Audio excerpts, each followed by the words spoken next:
Hi friends, welcome to my channel. இன்றைக்கி நம்ம வீட்லேயே குழம்பு மிளகாய்த்தூள் எப்படி செய்யலான்றதை பார்க்கலாம். நம்ம வீட்டில் மிளகாய்த்தூள் அரைச்சி குழம்பு வச்சோன்னா அதோட டேஸ்ட்டு, கலர் எல்லாமே டிஃப்ரெண்ட்டாக இருக்கும். கடையில் வாங்கினோன்னா அந்தளவுக்கு நம்மளுக்கு டேஸ்ட்டு, கலர் கொடுக்காது. சம்டைம்ஸ் அதில் நிறைய கலப்படம்லாம் கூட இருக்கும். அதனால் அந்த டேஸ்ட்டு, ஃப்ளேவர் எல்லாமே நம்மளுக்கு கம்மியாக இருக்கும். அதனால் முடிஞ்ச அளவுக்கு நம்ம வீட்டிலே அரைச்சி யூஸ் பண்ணுறது ரொம்பவே நல்லது, ஹெல்த்துக்குமே நல்லது.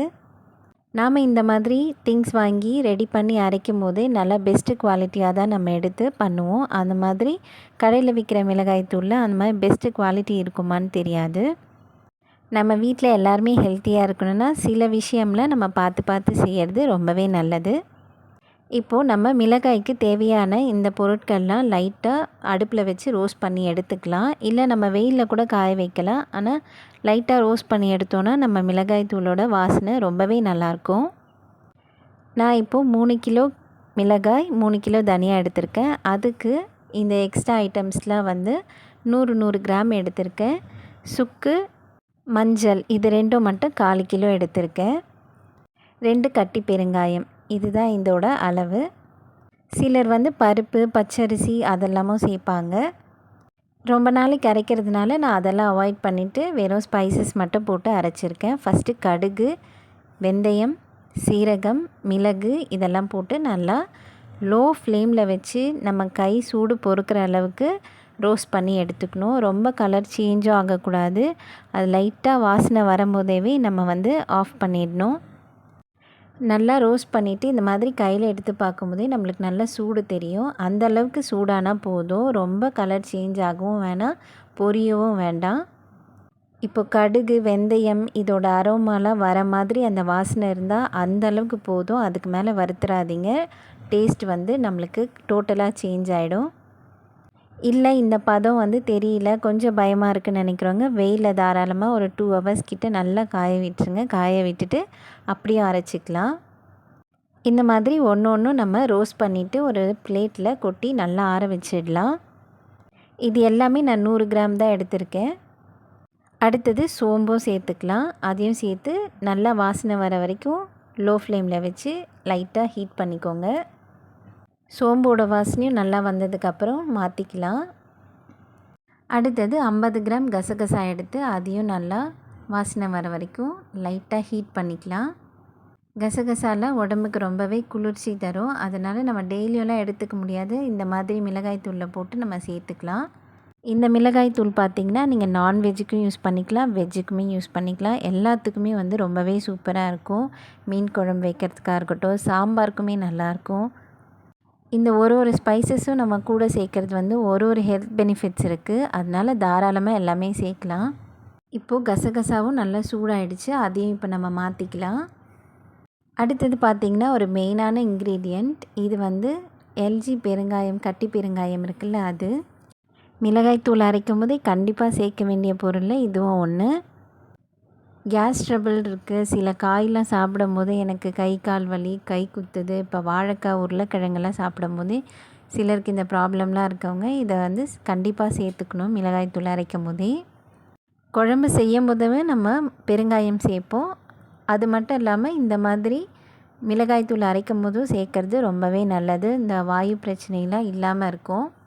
வீட்டில் பெரியவங்களாக இருந்தாங்கன்னா அவங்களுக்கு டைஜஷனுக்குலாம் ரொம்பவே ஹெல்ப்ஃபுல்லாக இருக்கும். அதனால் கண்டிப்பாக மிஸ் பண்ணாமல் ஃபஸ்ட்டு அதை குட்டி குட்டியாக பிரிச்சுடுங்க. கொஞ்சம் இலகுன மாதிரி இருக்கும். அப்போ குட்டி குட்டியாக பீசஸாக எடுத்துக்கோங்க. கையாலே வச்சு எடுத்துக்கலாம். இந்த மாதிரி தவாவில் லோ ஃப்ளேமில் வச்சு நல்லா ரோஸ்ட் பண்ணி எடுத்துக்கோங்க. நம்ம ரோஸ்ட் பண்ண அது அப்படியே உப்பிட்டு வர மாதிரி இருக்கும். இப்போ பூரி எல்லாம் குண்டாக வருதுல, அந்த மாதிரி இருக்கும்.